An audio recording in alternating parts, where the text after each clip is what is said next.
วัสดีค่ะในหน่วยการเรียนที่ 4 เรื่องประชากรและการสุ่มตัวอย่าง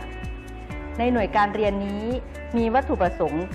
ให้ผู้เรียนสามารถกำหนดประชากรและออกแบบการสุ่มตัวอย่างด้วยเทคนิควิธีต่างๆที่เหมาะสมในการวิจัยได้นะคะเดี๋ยวเราจะมาเรียนในเรื่องของเทคนิคต่างๆในการสุ่มตัวอย่าง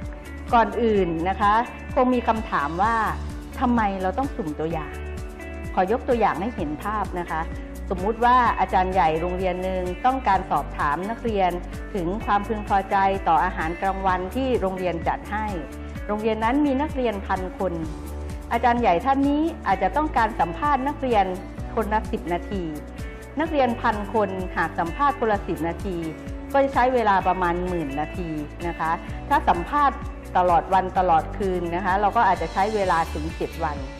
แต่ถ้าเกิดว่าเราเลือกนักเรียนบางคนมาให้ข้อมูลเช่นนักเรียนสัก100 คนก็จะใช้เวลาลดลงเหลือแค่17 ชั่วโมงจะเห็นแล้วใช่ไหมคะว่าความจำเป็นที่จะต้องสุ่มตัวอย่างมันเป็นอย่างไรนะคะทีนี้เราจะมาดูว่าในการสุ่มตัวอย่างนะคะก่อนที่เราจะไปเรียนเรื่องเทคนิควิธีต่างๆเราก็จะมาทำความเข้าใจในเรื่องของ population แล้วก็ sample นะคะคำว่า population หรือประชากรนะคะในการวิจัยโดยทั่วไปหมายถึงอาจจะเป็นคนอาจจะเป็นสิ่งของหรืออาจจะเป็นงานวิจัยนะคะก็เป็น population ในการวิจัยได้นะคะซึ่งมีลักษณะบางประการที่ผู้วิจัยสนใจศึกษา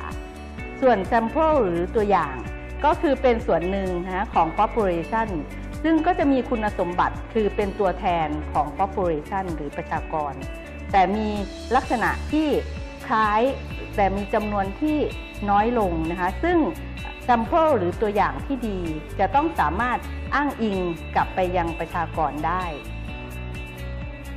ศัพท์อีกคำหนึ่งที่นักวิจัยควรจะทราบก็คือในเรื่องของ sampling unit sampling unit คืออะไรภาษาไทยเขาเรียกว่าหน่วยตัวอย่างนะคะ sampling unit ก็คือเป็นสิ่งที่ผู้วิจัยจะใช้เป็นหลักในการสุ่มในแต่ละขั้นนะ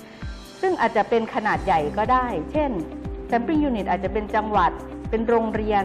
หรือขนาดเล็กเป็นนักเรียนรายคนก็ได้นะคะอีกศัพท์หนึ่งนะคะที่ควรจะทราบนะคะก็คือในเรื่องของ sampling frame เราอาจจะเรียกว่ากรอบตัวอย่างหรือกรอบการสุ่มคำว่า sampling frame ก็คือเป็นหน่วยที่กำหนดไว้ในกรอบที่จะถูกสุ่มทุกหน่วยอาจจะเป็นรายชื่อหรือหมายเลขที่ครบถ้วนของประชากรแล้วสิ่งเหล่านั้นก็จะถูกเลือกมาตัวอย่างเช่นประชากรเป้าหมายในการศึกษาคือนักเรียนระดับประถมศึกษาในเขตกรุงเทพมหานครฉะนั้นกรอบตัวอย่างก็คือรายชื่อหรือหมายเลขประจำตัวของนักเรียนระดับประถมศึกษาในสังกัดกรุงเทพมหานครทั้งหมดนะคะทีนี้ลักษณะของตัวอย่างที่ดีเป็นลักษณะอย่างไรสิ่งสำคัญประการแรกของลักษณะตัวอย่างที่ดีคือความเป็นตัวแทนที่ดีหรือ representative กับประชากรนั่นก็คือกลุ่มตัวอย่างที่ถูกเลือกมาจะต้องมีคุณสมบัติที่ใกล้เคียงหรือเหมือนกับประชากรที่ศึกษาโดยเป็นคุณลักษณะที่สำคัญในเรื่องนั้นนะคะต้องเป็นตัวแทนถึงคุณสมบัติที่ดีของประชากรทั้งหมดกับอีกสิ่งหนึ่งซึ่งเป็นลักษณะของตัวอย่างที่ดีก็คือ sample size sample size ก็คือขนาดของตัวอย่างซึ่งสามารถเป็นตัวแทนได้มีลักษณะที่สามารถเป็นตัวแทนแล้วก็สามารถที่จะเป็นตัวแทนในเรื่องของการอธิบายค่าทางสถิติได้ด้วยโจทย์ก็คือ sample size เท่าไหร่ถึงจะพอเดี๋ยวเราจะมาเรียนรู้ต่อไปนะคะในเรื่องของการสุ่มตัวอย่างนะคะที่บอกว่า sample size เท่าไหร่ที่จะพอมันก็จะมีเงื่อนไขนะคะในการกำหนดนะซึ่งสิ่งสำคัญก็คือเงื่อนไขด้านเวลาแรงงานเงินนะคะ